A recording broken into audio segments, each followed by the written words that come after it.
And good evening to all our viewers, to my fellow law students, and sa lahat ng mga botanteng naniniwalang ayaw ang kahit anong klase ng pang-aabuso.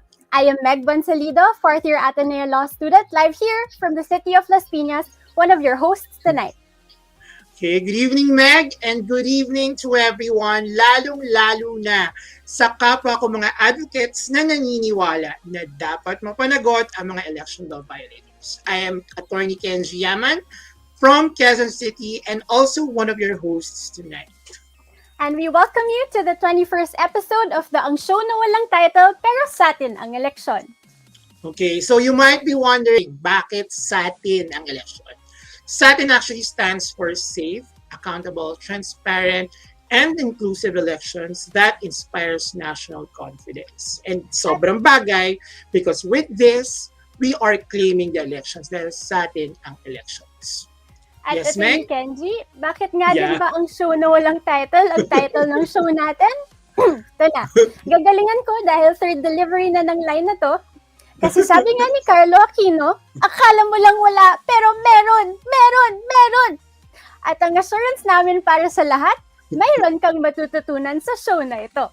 Walang title, pero merong matututunan. Ang show natin ay tatakbo hanggang May 2022 every first and third Friday ng buwan, 7 p.m. to 8 p.m. So save the dates. I wonder kung very proud si Carlo Aquino sa panggagaya mo sa kanya. But for this episode of Ang Show na Walang Title, we will be talking about abuse of state resources during election. So as you know, this is actually a topic that is not frequently discussed on social media or any other platforms, but is nonetheless an important issue. Especially ngayon na papalapit na ang panahon ng pangangampanya para sa 2022 elections. So, Meg? Tonight, Attorney Kenji, we are very lucky to be joined by our esteemed guests who are kind enough to share their knowledge and experience to help us learn and understand our topic. Our first guest is a former government professional, having served for 9 years from 2007 to 2016 in various senior management capacities in the Senate and the executive branch, the last of which was an assistant secretary in the Department of Tourism. Today, he practices in the private sector where his specialization includes public policy and legislation, government projects and procurement, government affairs and regulations, election law, and campaign finance.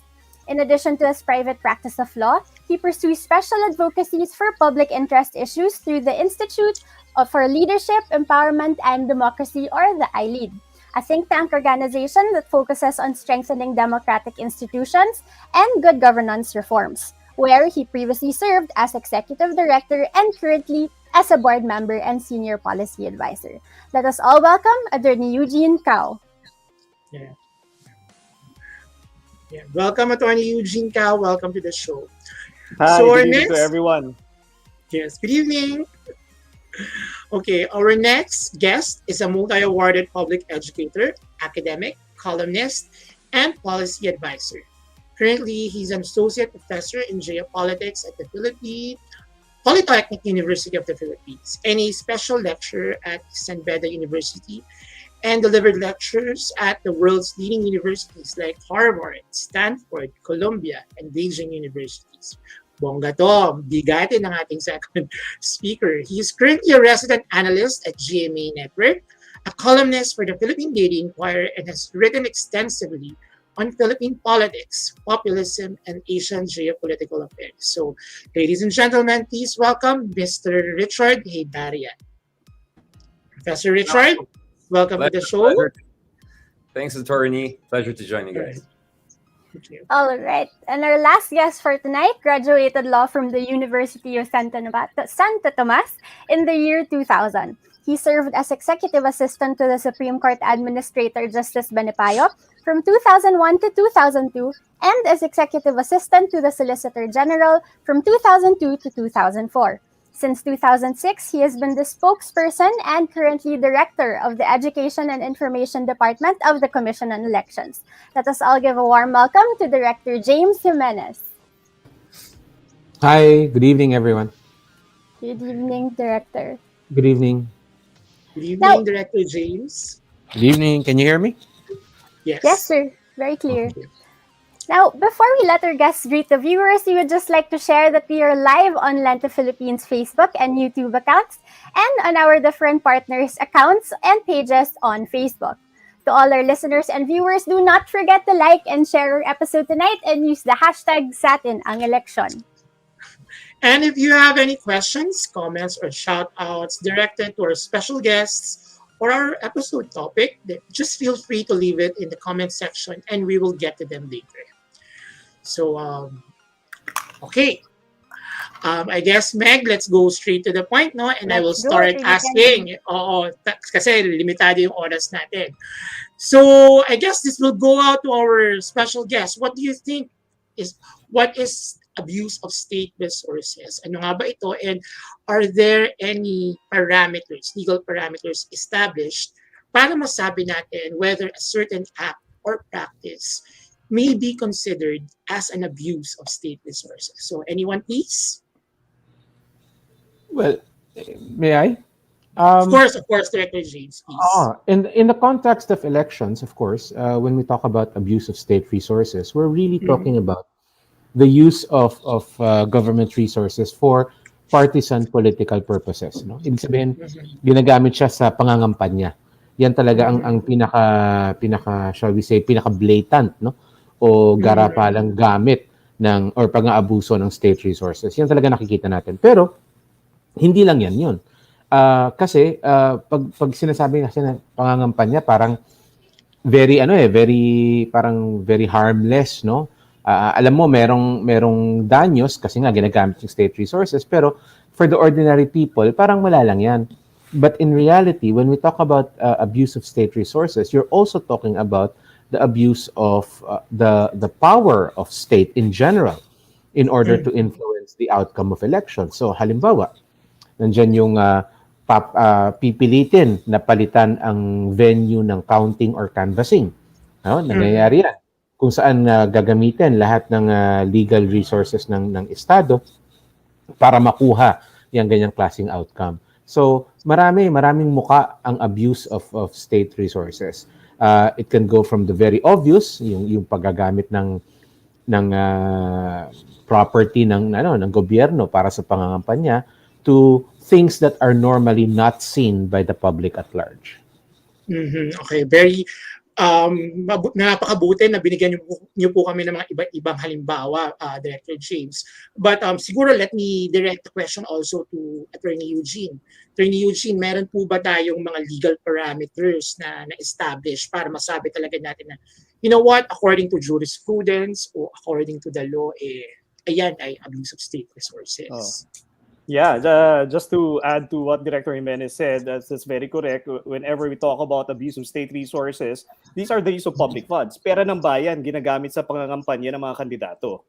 And the legal framework for that is no less than the Omnibus Election Code, as all law students know and as all lawyers know. It's very clear there that it's one of the prohibited offenses. We cannot use public funds, we cannot use government property, government facilities, government equipment. And these are actually in government contracts. That's why the COMELEC actually has already defined certain deadlines when it comes to government contracts, public works, for example, because we don't want money being expended for the victory or defeat of a candidate. And again, that's all part of the Omnibus Election Code. And later, sa pagpapatuloy ng ating diskusyon siguro, makikita natin yung mga problema, ano yung mga gray areas, alin yung mga kalituhan pagdating sa paglabag ba to ng state resources or not. And I guess that's the problem. That's why hindi masyado na pag-uusapan, hindi masyadong naliliwanagan yung mga tao natin. But ang punot dulo niyan, if it is public funds, pera ng bayan, taxpayers' money, ginagamit sa pangangampanya, then labag siya sa ating batas. Ako, dagdag ko lang sorry, I just have to say also, kapag ninakaw din sa kaba ng bayan tapos gagamitin sa pangangampanya, yun, abuse of state resources din yun. Alright. And Director Jimenez, Sorry, just to make sure. yes, sir. Just to make myself useful. No, but seriously, this issue, as you know, there was a democracy or summit for democracy the other week sa America. At yung malaking issue dyan is who qualifies as a democracy. So malaking, it became a controversy that many countries were not invited, even though these countries actually held regular elections. So let's talk about Thailand. Let's talk about Singapore, for instance. And this is where napakamahalagang itong issue ng state resources. Because what makes minimal procedural democracy, yung minimum threshold, because if everyone is democratic a la China style, then no one is democratic, right? You have to have minimum standards. And the minimum procedural standard for you to qualify as a democracy is to have fair, competitive, and popular elections. And constitution, the very concept of fair and competitive is that the opposition has to have a fair chance of winning, and there's no structural disadvantage for them. Because we have many of our neighbors, Singapore, for instance, no offense to them, they have had elections forever, right? But there's always one party that comes on top, right? And we know who, right? So that is a system whereby, by design, there's a very limited chance for the opposition to win. And one big reason is that in many of these electoral autocracies, yung kaban ng bayan, yung state media, yung mga resources, major resources, are dominated by the status quo party. So in that sense, it's almost impossible for the opposition to have a chance to really dislodge the administration. And therefore, by design, it's not a fair competitive elections and therefore not a minimum democracy. So in short, for the Philippines to qualify, yung pinaka-minimum standard lang as a democracy, have to have fair and competitive elections. The moment that element is gone, the Philippines no longer qualifies as even a minimalist democracy. And in light of the massive human rights violations and everything we have been seeing over the past 5 years, eto na lang huli, no? Kumbaga clincher, that still puts the Philippines in a contention to qualify as democracy. We lose that, we have no reason to call ourselves a democracy in any sense of the word. All right. So I guess takeaway natin dito, no, the abuse of state resources really becomes an impediment in calling ourselves as a democratic institution, or I mean, a democratic nation. No. So I guess we move to the second question, Meg. Right. Okay po. So a while ago, Director Jimenez mentioned that there is a subtle way of abusing state resources, which is through the abuse of power. But on the flip side, there is also a very manifest way in which abuse can be done. And this is when we see campaign posters in actually faces of public officials in posters around Manila. So Professor Hidarian, for you, why do you think politicians have this practice of putting their names and faces on government projects? And what do you think is the reason behind this culture? Well, I mean, let's just have a systemic analysis. No, wala tayong totoong political parties. Therefore, our political contention is not really based along policy lines or ideological lines. Wala tayong red versus blue a la America, right? Or even the concept of independence. So in short, politics is personalistic more than many other countries, more dynastic, and it's business-like. And just like any company, for you to be in the game, for you to have a strong brand, you have to show that may performance ka, no? So that puts a lot of pressure on your candidates to use whatever shenanigans they can, to abuse whatever loopholes in the system to essentially improve that brand. And in many cases, it's a family brand. It's not even an individual brand, right? So ito yung ating predicament dito sa Pilipinas. And that is why guardrails are extremely important in a democracy, a besieged democracy like the Philippines. Obviously, guardrails are supposed to be civil society, supposed to be media, pero kasama din dyan yung mga COMELEC and other relevant agencies, which are supposed to make sure na meron tayong coordinates and those coordinates are not crossed. But when you have a system whereby there's an underinvestment, right? You can give all the legal mandate to commission elections and all of these different agencies, but if you don't give them enough resources and political backing, then their ability to ensure that the guardrails are upheld is also very limited. I'm sure James has a lot to say on that, but I'm just saying this.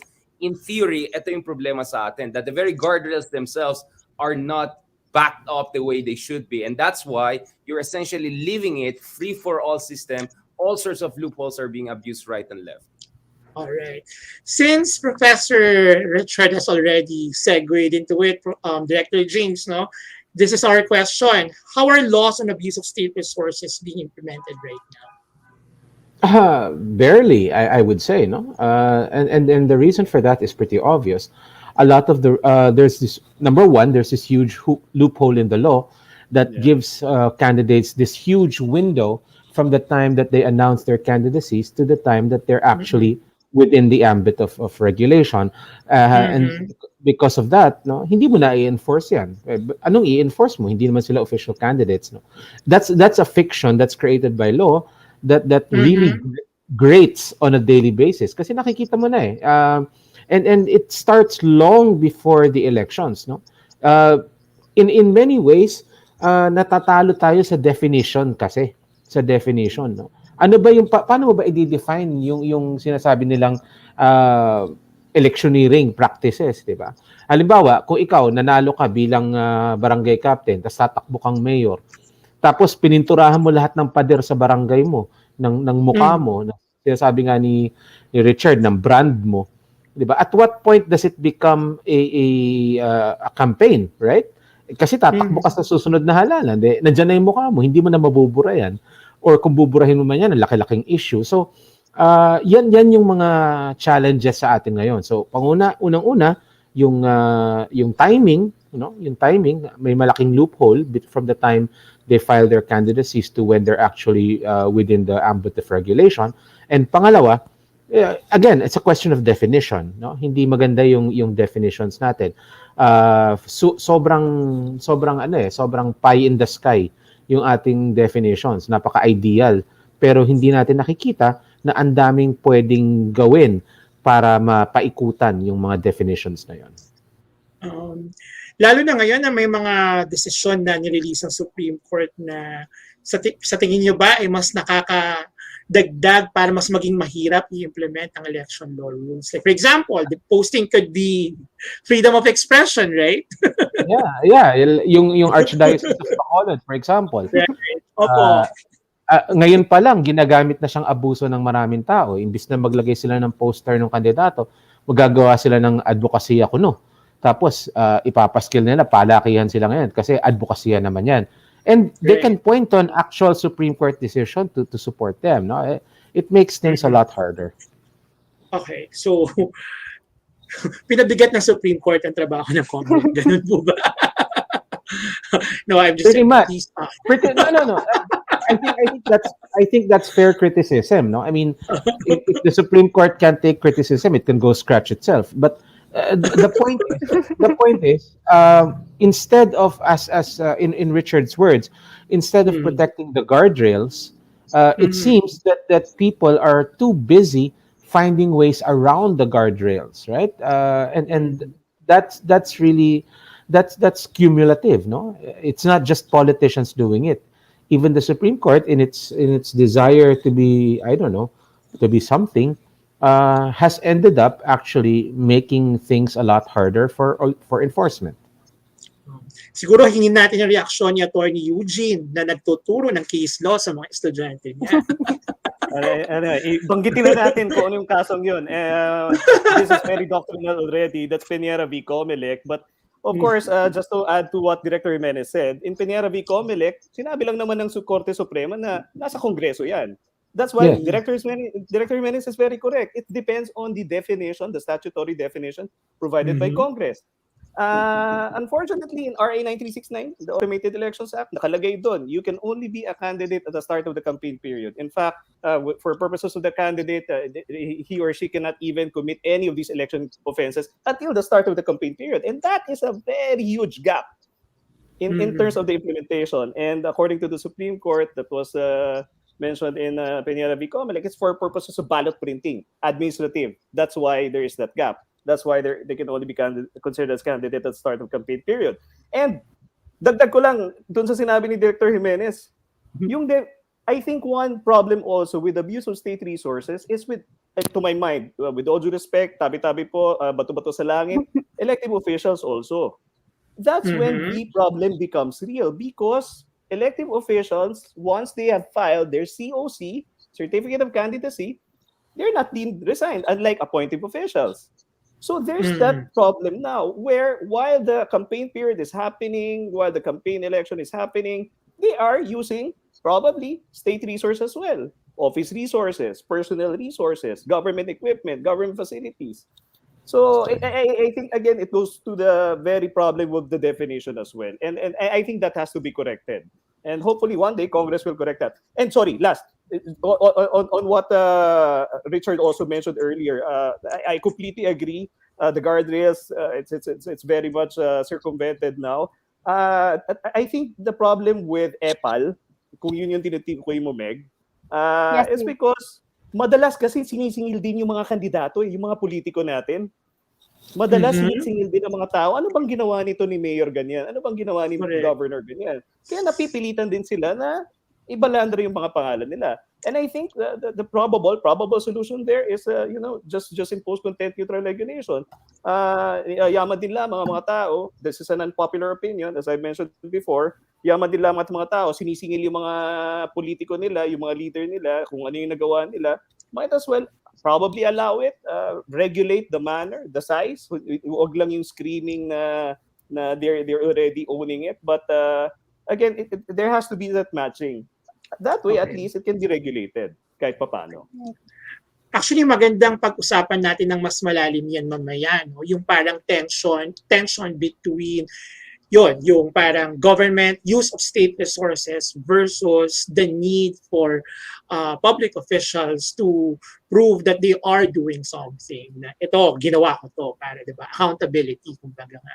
You mentioned earlier about, for example, yung problema sa elected officials, and I wanted to use that as a springboard, di ba, to my next question. Kasi kanina sabi mo, yung mga elected officials, kung ginagamit, hindi sila ipso facto resign, unlike the appointed officials. So, nagagamit yung resources. But I also think kahit hindi sila gumagamit ng resources, the fact that, for example, nakikita natin may mga elected officials na umiikot and wala sila sa trabaho nila. Hindi ba yung sayang yung sweldo ng bayan, di ba?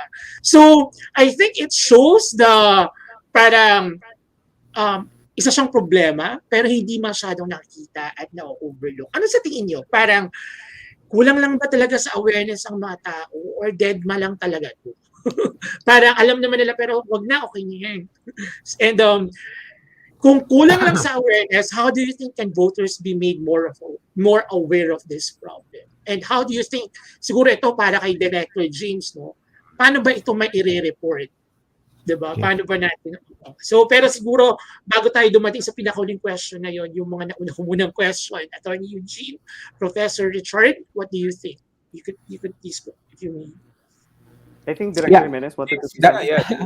I just remembered something because 2 days ago I just conducted an electioneering lecture, no, to a bunch of government officials, and I just realized that it's very relevant to this topic because one of the things we talked about was ano yung line, ano? Where do you draw the line for government officials, particularly civil servants, to to say that they're electioneering?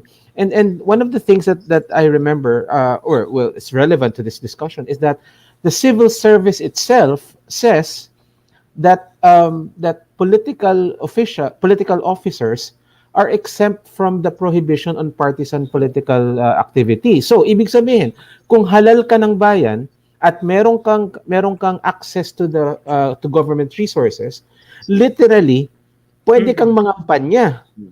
Kasi under the law, political officer ka and exempted ka. Goes all the way up to the president, right? So if the president uses his chopper to go somewhere and starts ranting about people that he wants to win, he's actually engaging in partisan activities, and it would be perfectly okay. So, I mean, you wouldn't call it abuse technically because nga, it's allowed by law, Pero on a gut level, alam mong inaabuso na yung kapangyarihan yan. And that's exactly what Eugene was saying, no? One of the problems is that when an incumbent is running for office, he actually stays incumbent.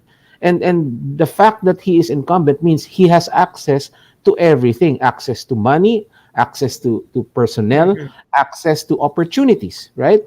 Kaya nga yung mga kaya nga yung itong lekat na substitution na to ginagamit yan ng mga taong appointed na ayaw bumitaw sa pwesto. So until the very last minute, hawak nila yung pwesto nila, pwede sila mag-ikot-ikot. Alam niyo ba dati, nagkaroon ng ruling ng Supreme Court, sabi niya, appointed officials are not deemed resigned upon filing their COCs. Aba, nag-celebrate ang mga appointed officials, pati ako. bumalik ako ng Comelec office para mag-file ng aking COC. Mabuti na lang binatukan ako ng executive director namin. Because I wanted to demonstrate the absurdity of that sort of thinking, 'di ba? Trying to bend over backwards to accommodate the political order. Sabi ng Supreme Court, okay lang kahit appointed ka, pwede kang tumakbo for office, hindi ka matatanggal. Palukuhan 'yun. Eh 'di ba? I was traveling all over the country on Comelec's dime. Tapos sabihin mo pwede ako mangampanya kasi nga appointed official ako. Mabuti na lang ni-reverse ng Supreme Court within days. No, na-realize nila kung gaano ka mali yung ruling na 'yon. But there's a lot more in our system of laws na katulad niyan, no? And hindi mawawala 'yan hangga't hindi tayo magrebisita ng mga batas at mga guidelines natin with a critical eye. Actually, dati kasi parang sa appointive officials lang yung pag-iikot eh, 'di ba? Para pag hindi nag-apply sa ilang elective officials kasi kunyari LGU ka, you're supposed to just stay put where you are elected. But now, we see mayors going around the countries. The country. Wala nang borders ngayon eh. Right. So, we see that. So, I guess Can I say something on this? Yeah. Of course, Professor Richard. I mean, definitely that conversation is really enlightening, especially, I mean, this is what you can call supply side discussion, right? We're looking at laws, right? We're looking what on earth we can do, whether it's side government, outside government, parang design, no, ng legal architecture ay tama. But yung dapat tignan din natin yung demand side, which is the role of norms, right? Role of expectation on the part of the people. At yun ang masyado hindi natin pinag-usapan. I think because laws will always be just as effective as the norms that back them up. Once the informal laws and norms are not backing them up, then dyan ka magkakaroon ng problema, right? I mean, going back to Aristotle, he said the law should adjust to the constitution, not the other way around. By constitution, he meant the people, the constituency, right? I think that logic is very applicable to sa Pilipinas. We had a lot of brilliant geniuses who came up with all of these brilliant ideas on our legal architecture without much attention to the realities on the ground and ensuring that the norms will catch up, reinforce it, and not undermine it. So I think, for instance, this is where the role of civil society, educators, proactive, a la public intellectual people like James comes in the picture, because we have to really make the EPALs pay a price for it. At the same time, we have to also make sure that we promote alternative and new progressive norms that are being introduced. For instance, si Secretary Blinken ng US, he gave a speech in Jakarta a few days ago. He mentioned si Mayor Vico Soto, as one of the kind of like trailblazers kung saan, for instance, government contracts can be put online and essentially in a transparent way, So yung participatory budgeting, for instance, is a new norm that has been introduced in a lot of places. Why not gawin natin yan? Why not, for instance, yung mga achievements sa mga officials, kaysa ipilit nila ilagay kung saan-saan sa biscuit, sa tabi ng tricycle, kung saan-saan. There should be a kind of repository whereby people will go there, assess it on their own. And that is where you have to push people not to be lazy. And the problem with us is we're so lazy. We just say, wala naman nangyari. Kasi hindi ka nagre-research. Diba? Tapos sabihin nila, analysis paralysis. Yun ang malaking problema natin. Then we do our best, then makikinig sila sa bloggers na puro marites. Problema pa yan, diba? So we have to put responsibility and authority on the part of the people and create the right norms. I never lost faith in our people. It's just that we have to push lang. We have to engage and also look at the demand side, norm building, norm entrepreneurship. Yan ang mga dapat natin gawin. At least maganda naman, medyo makapal yung mukha natin yung iba sa atin. So we try to go on the ground and make these engagements. But we need more of that. Actually, magandang totoo yan, na parang isa yun sa mga nakaligtaan natin or masyado rin natin na-overlook kahit sa diskusyong ito. But I would want to hear the opinion of Attorney Eugene here as someone who has headed a policy organization before. Attorney Eugene, ano naman ang masasabi mo sa nabanggit na opinion ni Professor Richard? I completely agree. I think yun yung problema nga natin on the demand side. I couldn't add anything more to that. We just have to keep on having faith in our people. At the end of the day, we just need to continue guiding them, making sure that they do their duties also as citizens. sorry, I just need to mention also yung sinasabi ni Director Jimenez kanina, lumalabas lang yung sa mga mag-aaral ng batas, yan po yung Quinto v. Comelec. Oh, Yung Sorry. unang kaso, the first decision, sinabi ng Supreme Court, it's violative of the Equal Protection Clause and render that provision unconstitutional. But in the motion for reconsideration, the Supreme Court declared in that same Quinto v. Comelec that, yes, hindi pwede. They're deemed ipso facto resigned. It's actually the legislative wisdom already that elective officials are not similarly situated. So they actually reaffirmed the Fariñas v. Executive Secretary on that one. So, but yeah. King.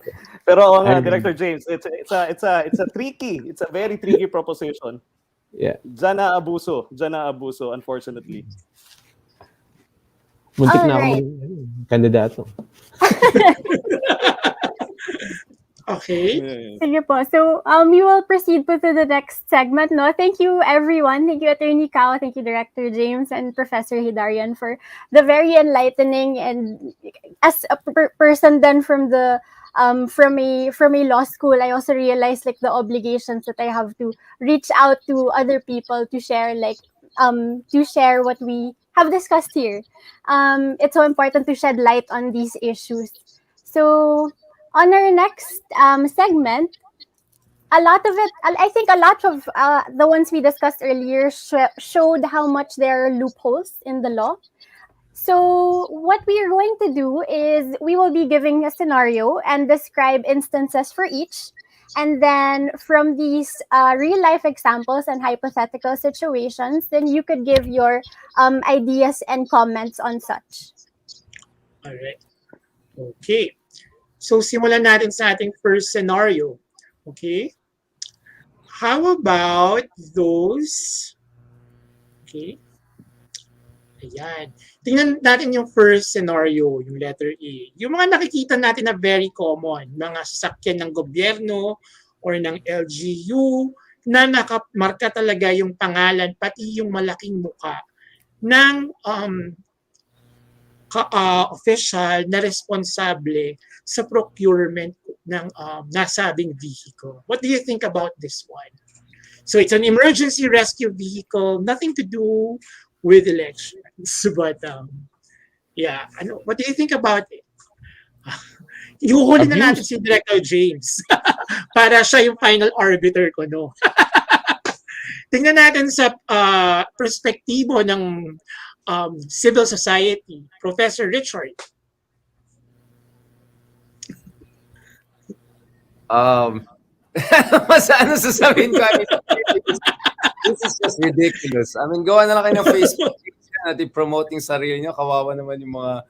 I mean, you know, I come from the north, right? So I was born in Baguio, and one of the things I kept on hearing from childhood is that ang daming ginawa ni ganitong presidente dati. I literally was born in Marcos Highway in Baguio. I mean, sinasabi, my goodness, tayo rin nagbayad dyan, di ba? Hindi naman galing sa bulsa nila yan eh.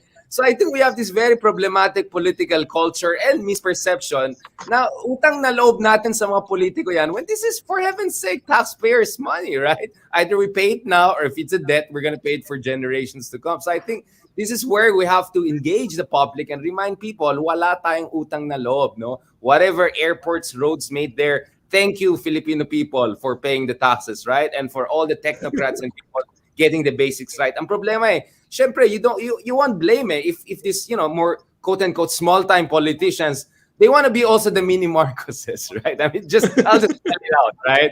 I'll just spell it out. Ito ang problema natin dyan. So I think we have to deal with that political culture. I hope I was not partisan in my abuse of my platform. Okay. Attorney Eugene, ayon sa legal standards, abuse? Kapag ginamit to sa campaign period, yan ay labag na sa ating Omnibus Election Code. Malinaw na malinaw.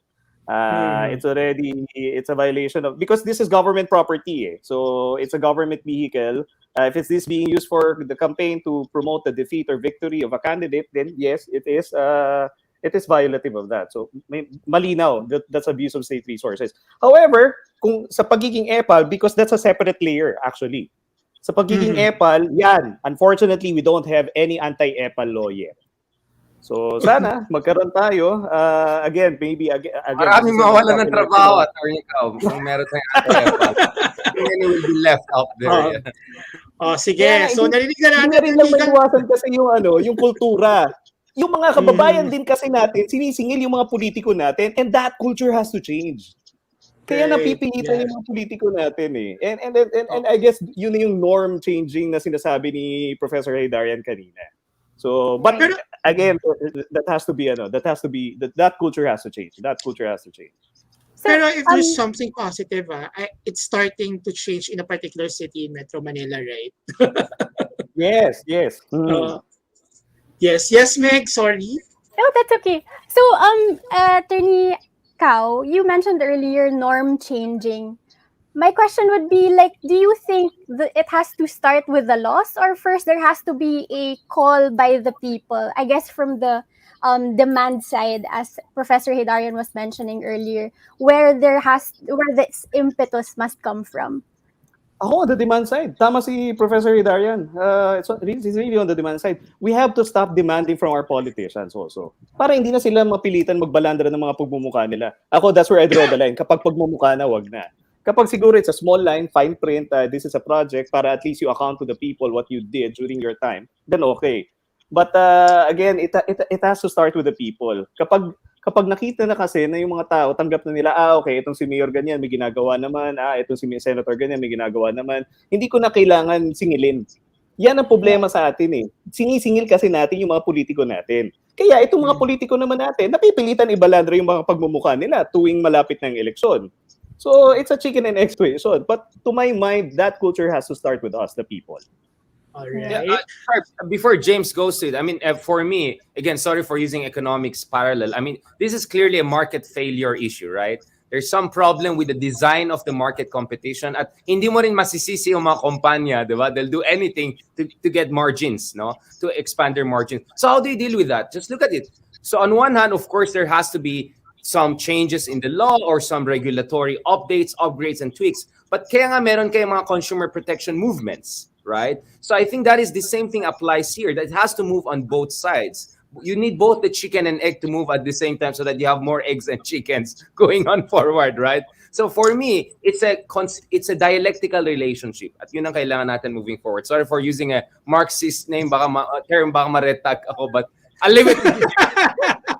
Nag-dialectics na ako eh. But that's a very interesting point. I would want to delve on that. I like the economic perspective that you have injected into the discussion. Let's balikan natin yan mamaya, Professor Richard. So let's hear the verdict from COMELEC. We've heard the complainant, the citizen, the counsel of the complainant, and now the COMELEC will make its ruling. I hate to disappoint you, pero walang ruling ang COMELEC dito. Here's the thing. Quiet. Etong mga to, alam naman natin epal to di ba? Ang problema dito sa mga to is that these things stay up. Itong ambulansya ko, no?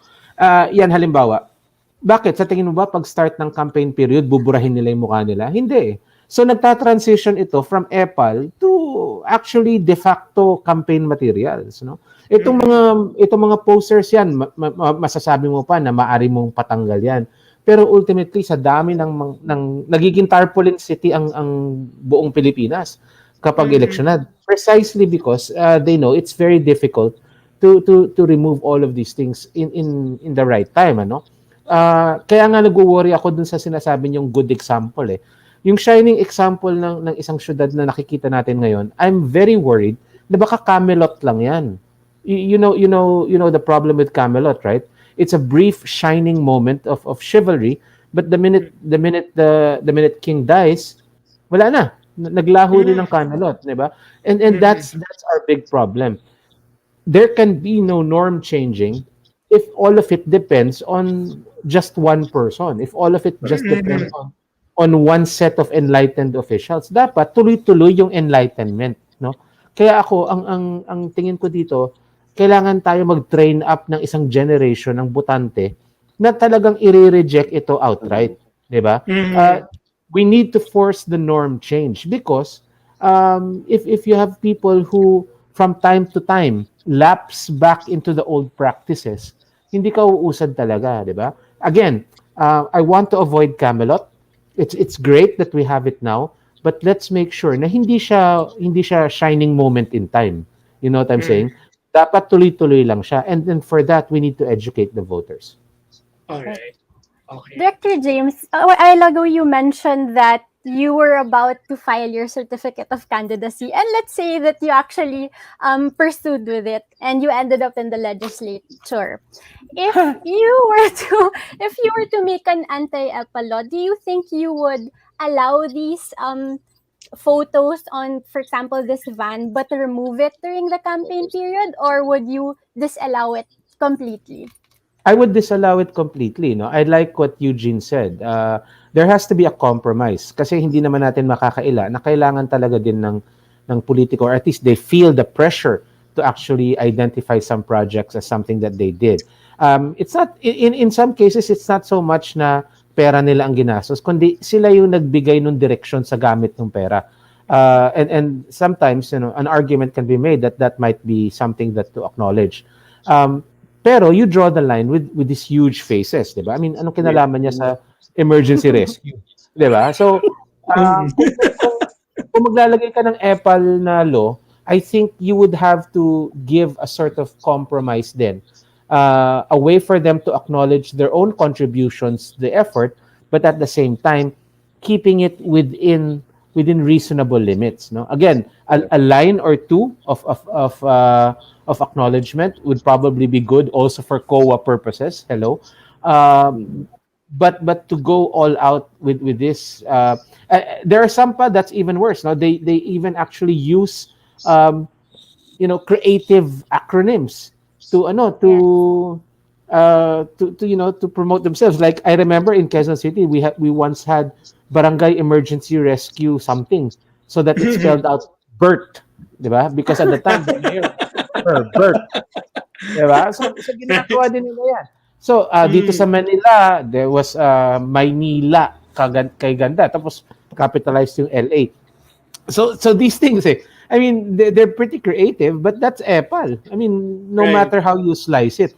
Again, a small bit of text, for example, that says that this was under so and so program of so and so government at so and so time, that would be acceptable. Pero this kind of things, negative yan, pare. Talo yan.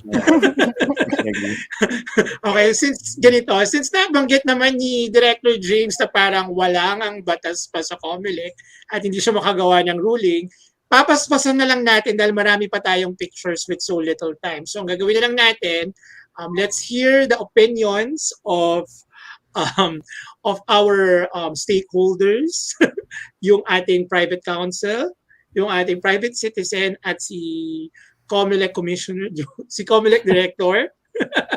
Tapos, pagpabat scenario, sabihin nyo na lang, EPAL or not, abuse of state resources or not, actions. Abuse of state resources. Tapos, kung meron kayong gustong idagdag nyo lang. But we'll try to make it as quick so we could cover more scenarios. So, how about picture B? This time, it's a campaign poster that was posted by an incumbent barangay official sa mismong barangay hall. Okay. Professor Richard.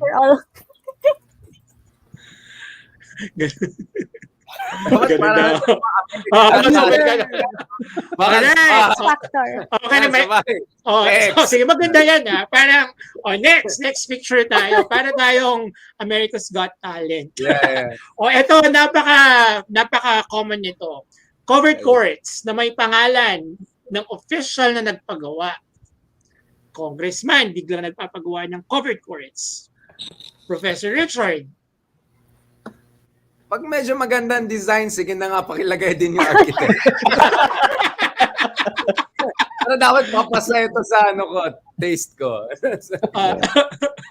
Okay, Professor Eugene. I go back to what I said earlier. There can be content-neutral ways. So, katulad nito, kung pera to na taong bayan, wag naman dun sa property mismo or sa equipment mismo. Pwede naman may marker, pwedeng maliit na linya.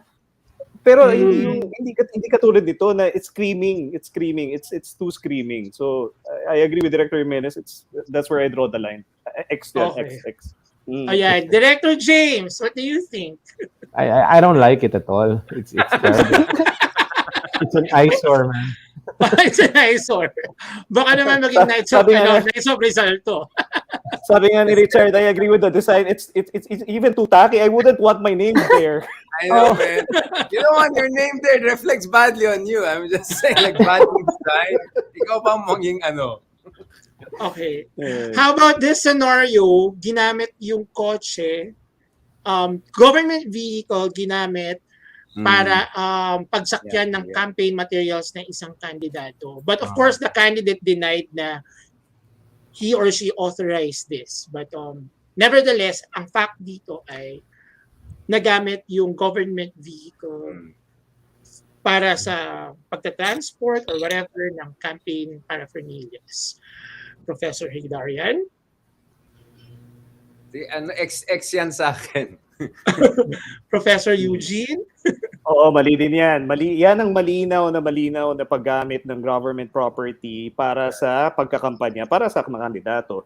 Yun nga lang, we have to remember when these things happen, it's not necessarily the candidate. Kung yung kandidato mismo, yung nagda-drive ng government vehicle na may mga dala-dala paraphernalia, yan, okay, malinaw, you can attribute that to the candidate. Pero kadalasan kasi in Philippine politics, the reality is yung mga tumutulong on the ground, mga mayor, mga governor, ginagamit yung mga government property nila. Sila mismo yan. Sila yung may paglabag dito. And dagdag ko lang, maliban sa violation sa Omnibus Election Code, may violation din yan sa natin, sa anti-graft, tsaka sa Code of Ethical Conduct. So definitely the government officials na nagpaintulot nito, dapat managot sila. So yeah, X din yan. Not the candidate, but the government official. Kasi madalas yan, di ba? Kunyari presidential, pero ang magpapaganyan si mayor. Particularly the accountable official. Kung kanino nakapangalan yung sasakyan na yan, yan ang dapat managot dyan. Dapat hindi niya pinayagan yan. Alright. Okay. Director James? Election offense yan. Disqualifying yan. Okay. Yan ang ruling ng COMELEC. Asa? Anong election offense po para sa ating mga na nakikinig? I'm sorry? Anong election offense po? Bukod sa... using government property for partisan political purposes. Nasa Omnibus Election Code yan. 261. Alright. That's 261 paragraph O. Government property. Bidang-bida si Professor Eugene. Alam na to. Wala. Okay. Yes, Meg? Mas kabisado niya pa yan. Please continue, Meg. Sige po, we'll move on to the next pictures po. Okay, ito naman ang nauso last year nyo po. So, kunyari, giving of ayuda, and nakita nyo po may money kasama yung medicines. On the right naman ay community pantry. So, let's say, yung ayuda po ay binigay before campaign period, pero after the COCs. What do you think of, let's say, picture A po muna. Okay, picture A. All right. May I start? Kasi nakikita, I get a lot of these pictures, no? A lot of people think that this is evidence of vote buying. Let me just tell you, this is not evidence of vote buying because anyone can do this. I can stack a bunch of medicines, an envelope, and stick money in there and say, vote buying, hindi yan. But, okay, having said that, this is not proof of vote buying. Having said that, though, giving money or anything of value for and in consideration of a vote is technically vote buying. Ginagawang excuse ngayon ng mga politiko na ayuda daw yan, ganyan, kalokohan yan. Alam naman nating vote buying yan.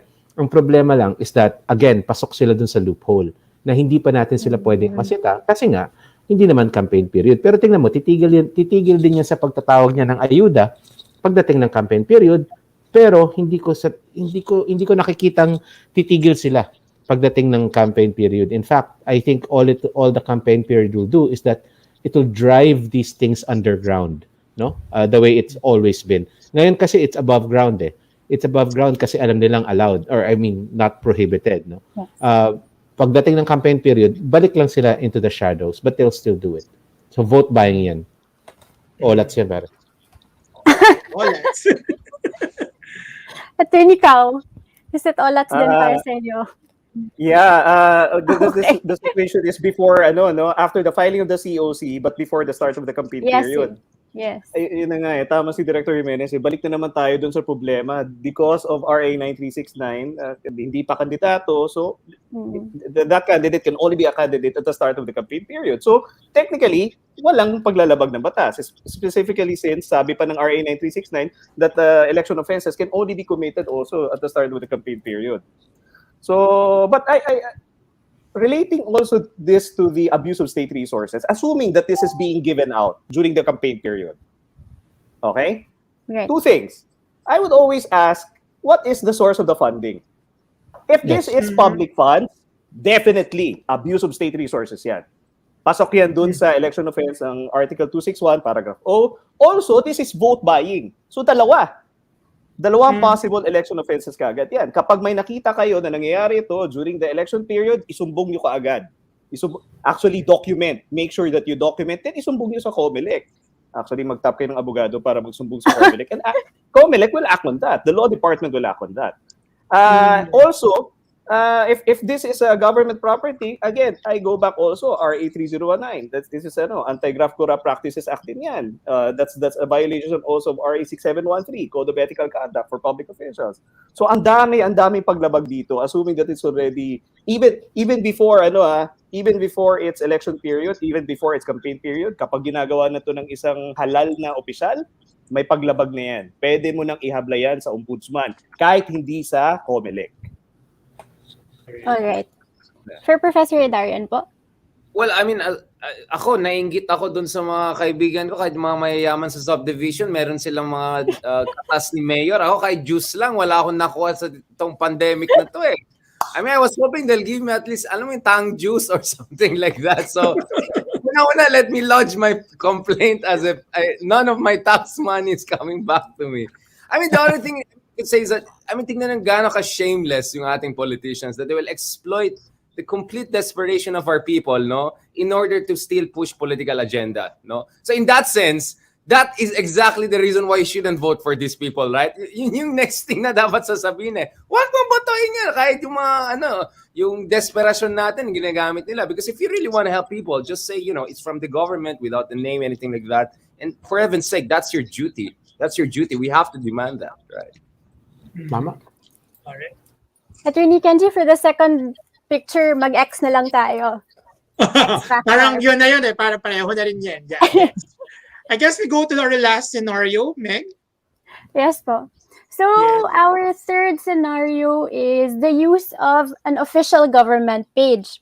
So, the official Facebook page of an LGU is being used for electioneering. The Facebook page has a wide reach on top of the fact that it is an official page which the constituents follow for recent updates and news in the municipality. But it is being used to post announcements requiring constituents to attend several partisan political activities and campaign for an incumbent elective official purporting to be an official or government announcement. Maybe we can ask Professor Hidarian first because he's the one who's very, very active on social media. What do you think about this, Professor? Alam ko ngayon, binibili na nila yung yung mga pages May nagsabi sa akin, medyo, ikaw, ilang followers mo? Sabi natin 200,000. Ay, malaking bayad sa'yo yan, million yan. So, so in fairness, dun sa iba, they just buy na lang accounts of others and do it. At least nahiya sila. Ito talagang ibang klase. Ginamit talaga yung the accumulated following over how many administrations to push for their partisan agenda. That's absolutely shameless in every sense of the word, no? So definitely no. I mean, Simon Cowell level. Napapahawak ako sa upuan ko dahil sa tapang ng ating mga guests tonight. Let's ask naman po, Coach Cow. Diba? Sa voice. Coach Cow. Yeah. Simon Cowell. To make I will qualify. Kung Facebook page lang siya, organic, walang binayad, natural, okay, well, not necessarily may paglabag. Pero kapag boosted na siya, kapag nakikita natin yung maliit na sponsored, yan, promoted yan, ibig sabihin, may binayad dyan. kapag may binayad dyan, saan galing yung pera? Is it private funds or public funds? Kung public funds yan, may paglabag yan. Now, if it's an official government website, yes, definitely. If it's being used to announce election activities, partisan political activity, then definitely there's also government there's also violation of the law there. Alam naman natin kapag government website yan kasi may nakalagay na .gov eh. So kapag nakikita natin yung mga electioneering doon sa mga .gov websites na yan, yes, definitely may paglabag yan. Okay. Okay, so we move on po to Uy, Coach Jimenez? yung Comelec ruling natin. May problema ako dito because it says that municipal employees are required to attend the campaign rally. Bawal yan. Under civil service rules, a political officer can express their opinion, but they cannot require their subordinates to attend things like this. No, so yung post na yan, that's indicative of a violation of civil service rules. So X din yan sa akin. Buti na mabasa mo. I mean, I'm sorry, I cannot even like having a hard time. Ang talas ng mata ni Director Jimenez. Pili ko pala, siguro dapat pala ang maganda pag ang ginawa natin, pinatalikod natin yung mga guests para for more American Idol feels. Tapos pag The okay, voice. haharap. All right, I think we're reaching the end of our show. I'm seeing comments and questions from our audience. Oh, by the way, the very guapong Marco Antonio Sardillo is watching. Hello daw kay Director James and Hi, Tita Professor Marco. Tao. At ang Tita napakaraming Marco. fans Tita Marco. ni Yes. At ang Samantaling napakaraming ko lang, fans ni babatiin ko Meg. lang yung mga blackmates ko ng college, mga philo majors. Hello, Turing, TJ, Hello po. Howie, Chris, Marco, Tito Marco. Yun lang, sorry. Nangako akong babatiin ko sila eh. Ayan. At nagkakaroon ng maraming, nagiging crush ng bayan si Director James. Hindi ko ina-expect na sobrang funny ni Director James. Naturally, nakakatuwa. I love how sa si Director James na magkandidato, binoto ko to. Pasok sa banga. Maraming matcha-charm. I love how succinct the responses of the guests are. I agree, ang dami rin talagang mga structures na mas malaki pa ang mukha at pangalan kesa sa proyekto. Okay, there's a question. How about the planned 5 million health cards during GMA's regime po? Can it be considered as abuse of state resources? Hala siya! Dahil matapang ang mga guests natin ngayon, matapang ko rin tong itatanong. Siguro, simulan muna natin kay Professor Richard. Pwede pass mo na ako. Mamaya ako na-explain. Sige. Okay, nag-pass. So, it's a no ba? Okay, Professor Eugene. Okay, medyo tricky. Qualified yung sagot dyan. Ako, this is just my opinion. I don't know if it's a pending case right now. I'm not sure. I don't remember having read any Supreme Court decision about that. But here's a tricky thing. Yung sa pagkakatanda ko kasi, that's actually one of the earlier reported cases about possible abuse of state resources. In fact, yung pinabigay are cards. So hindi pa technically realize yung services na yun. But definitely may public funds involved.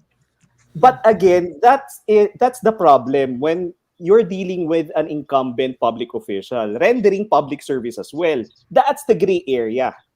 That's the gray area, unfortunately. Where do you draw the line now from legitimate public service delivery and campaigning, electioneering? So, at the end of the day, kapag incumbent kasi, they can always hide behind the public service delivery. So, ano yan, medyo tricky yan. So, in other words, if it's a criminal offense, in case of doubt, if there's reasonable doubt, pwedeng walang paglabag. But definitely, is it ethical? I think it's very obvious. At the end of the day, if it involves public funds promoting the victory or defeat of a candidate, then that is abuse of state resources. Okay, siguro si Director James. If it talks like a duck and it walks like a duck. Meg, That must be a Meg. goose.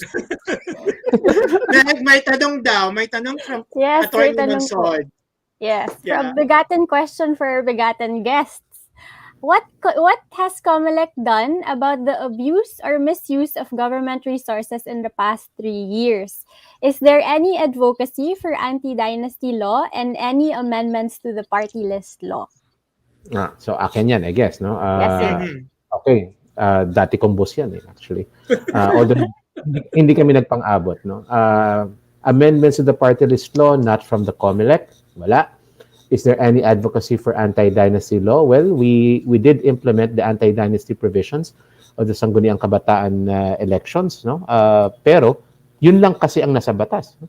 Yun lang ang anti-dynasty provision sa lahat ng batas ng election. Sa SK pa sinimulan. But yes, we did enforce that. Number 3, what has the COMELEC done about abuse and misuse of government resources? Not enough, I think, no? Not nearly enough. And one of the biggest problems there is that COMELEC doesn't really initiate complaints like this. Kailangan may mag-complain. Wala namang nagko-complain. So, not enough. Alright. Thank you. And unfortunately, nakatali din kasi yung kamay ng COMELEC. Depende rin kasi sa mga batas din natin. So, Right. Yeah, guardrails, diba? That's what I always say. Very important in guardrails. Yeah. Tama, guardrails. We have one last question na lang, Attorney Kenj. Okay. Please go ahead, Meg. What is the difference between campaigning and rendering public service during campaign period for incumbent public officials? So I think it's a nice cap to our discussion. Anyone can go ahead po. I think medyo related to sa sinabi kanina ni Attorney Eugene. I think Yeah, clarification. ito yung mga 50 Shades of Grey na medyo... That's exactly 50 Shades of Grey. May utang Sige. pang explanation sa atin si Professor Richard kanina dahil iniwasan niya yung Skip. tanong. sige, ako na mauna Nasabihan dito. naman Ako na dapat. mauna dito. Sa gray area. Ikaw na, si Atty. Sige, ako muna dito. You know, where you draw the line, if it's a legitimate public service delivery, wag mo nang isama yung mukha mo at pangalan mo.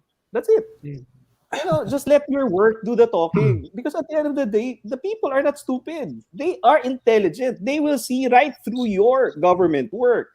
And you have to trust that. And you have to trust that. If you believe in that culture will also manifest. So let it speak for itself. That legitimate public service delivery, wag mo nang samahan ng pangalan, wag mo nang samahan ng mga creative na abbreviation. Okay? That's when it becomes tricky. Legitimate na nga siya, mas nasisira mo pa. You mix it with mud. So masisira lamang. Wag mo na samahan, that would be it. Okay. May I? Kilala ko to eh. Kilala ko ata to ni JP Martin eh. Anyway, the difference between campaigning and rendering public service is, I think, how do we say, consistency. Ang problema kasi, if you've been serving the public in a particular way, ituloy-tuloy mo yan, okay lang siguro yan. Kasi matagal mo nang ginagawa eh, di ba? Sinimulan mo siya bago ka pa nangangampanya, then that should be fine. What really mainit sa mata, no? What really calls attention is when you do something extraordinary right about the start of the campaign period, right? Biglang all of a sudden naglilinis ka ng kalye mo, 'di ba? Or nagwawalis ka bigla sa labas ng bahay ng constituents mo. Hindi yan public service. Hello. 'Di ba? Nangangampanya ka na yan. Pero if you've been doing that from the very beginning of time, wala namang magsasabing nangangampanya ka. Gawain mo na yan eh. Ganyan din kasi yung rule natin sa pamimigay, no? Pamimigay ng pera. When there is a government program that provides support, let's say for scholars, you don't expect them to stop the scholarship just because it's campaign season. Tuloy-tuloy lang yan. Pero nasimula na yan beforehand. Again, right? Sometimes even before your term pa nga. Right? So it's consistency, I think. That's one of the key factors that you want to consider. And also, yung absence ng muka. Kasi pag may muka, talagang ano na eh, pangit na eh, nagiging ano eh, nagiging kampanya by default, di ba? So, Nilalagyan lang daw nila ng mukha ang batas. Sasagot ka ba, Professor Richard? Sasagutin mo na ba? Pakibwas-iwasan For me, bibigay mo. name and shame, di ba? Name and shame. Like, put a before filing of his COC, after filing of COC. Biglang bongga. Di ba? Ang ganda ng bodyguard. Anong ginagawa mo all these years? Ngayon mo lang gagawin, di ba? So actually, it could backfire. So I think the citizens have to use this to actually punish. Ito yung mga umeepal, di ba? That absolutely tama si James. Kasi yun nga we have to have faith also in the voters. Kung talaga naman mahusay ka, magaling ka, huwag mo ipilit, diba? I mean, the same law applies to every important endeavor in your life, right? Kung pinipilit mo, lalong magbabackfire yan, and you have to confidence other people to see you for really your competence and all. And name and shame. Let's name and shame this kind of people. Yeah. Before COC, after COC. Okay. Pwede. Okay po. So that brings to a close our 2 segments in our program. Thank you very much, Director Jimenez, Professor Hidarian, and Attorney Cao. We enjoyed so much and learned so much. More importantly, sana madami din na take away ang ating mga viewers. I bet they enjoyed so much as well. Okay, so before we end, we will promote the recently concluded Activate trainings in Cotabato. Oh, I'm sorry. So first pala, we would like to give the floor to our guests. Please, if you have anything to say to our viewers, this is the best time to say anything. Anyone wants to go ahead? Sorry, can I go ahead? Because my Christmas party Zoom ako na kanina. Bye-bye. So thank you very much. Advance Merry Christmas. Thank you very much. Hopefully, pati yung mga politiko na nanonood, medyo matawan sila at hindi sila magalit sa atin. God bless you. Thank you very much. God bless you. Thank you, Bye-bye. Professor. Attorney Eugene. Okay, let's give to Director Jimenez the last word. Ako, mabilis lang. Huwag po natin husgahan ang mga botante natin. At the end of the day, we need to keep on guiding them. We need to keep on helping them. Not educate them, help them, pero wag po natin husgahan. The more we alienate them if we keep on judging them based on their choices, based on what they believe in. Kapag if we disagree with them, makipagdebate tayo. Pero wag natin pangaralan in such a way na parang mas nakakataas tayo kaysa sa kanila. Patuloy po natin silang gabayan. Wag po natin silang husgahan. Dispel the Salamat notion that there's no bobotante. Tama po, Attorney Huge? Correct. That is very correct. Ang nagsabi niyan, yun yung bubotante. Dr. James. Maraming salamat. Thank you for this opportunity. No, I don't want to add anything more to what my learned colleagues have said already. Masyado nang marami akong nasabi din. I'm sure galit na rin ang mga tao sa atin. So, maraming salamat na lang at sana Director po. James, pa nagsasabi daw ng totoo, doon nagagalit ang mga tao. Yun na nga. Ang sa akin na lang, paalala ko na lang. Galitin pa.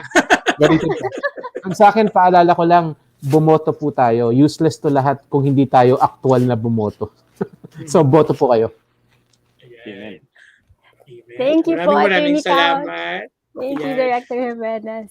Thank you. Sobrang malaman yung diskusyon natin ngayon, Meg, no? So, It was. it's really sad na kulang tayo sa oras. Meg? Thank you, Attorney Kenj. And Okay. we shall get to the promotion of our recently concluded Activate trainings in Cotabato, Basilan, Sulu, Tawi-Tawi, and Lanao del Sur. Activate Bangsamoro Training in Elections and Democracy is a series of trainings organized with Hirayang Kabataan in order to strengthen the capacity of the Bangsamoro Autonomous Region and Muslim Mindanao civil society organizations. It is done by reinforcing their understanding of the dynamics of a parliamentary system and the electoral process, and Activate Bangsamoro, allowing CSOs to better formulate entry points for citizens in engaging the Bangsamoro government through networking and advocacy. We also have upcoming shows featuring the law students from Lyceum Law School and other voter education activities. Online General Assembly of Lentes National Secretariat and chapters in the provinces are still ongoing. Bago tayo matapos sa ating programa ngayong gabi, gusto natin kilalanin ang i-recognize ang epekto ng Super Typhoon Odette sa ating mga kababayan sa Visayas and Mindanao. Tayo po ay magbayanihan at magbigay ng tulong sa mga nasalanta ng bagyo. At kung kayo ay naghahanap pa ng mapadadalhan ng tulong, maaari tayong magbigay sa Usbong Batanon alang sa Nasod Coalition para sa mga kababayan natin sa Cagayan de Oro. For cash donations, you may send it through GCash or and naka-flash po ngayon sa screen. Ang account numbers are also flashed on screen right now.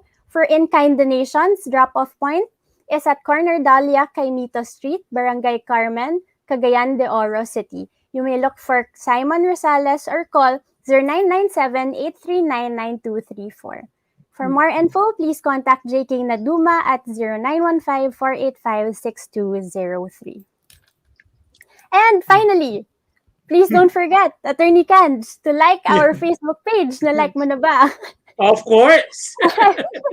And follow our Twitter and Instagram accounts at lente_ph and visit our website at lente.org.ph. Yan. So muli, thank you to our guests, to our FSLs, and to all our audience who tuned in tonight. So, This has been Meg Salido. and Kenji Yaman. Have a Have a good good evening. evening and see you again soon.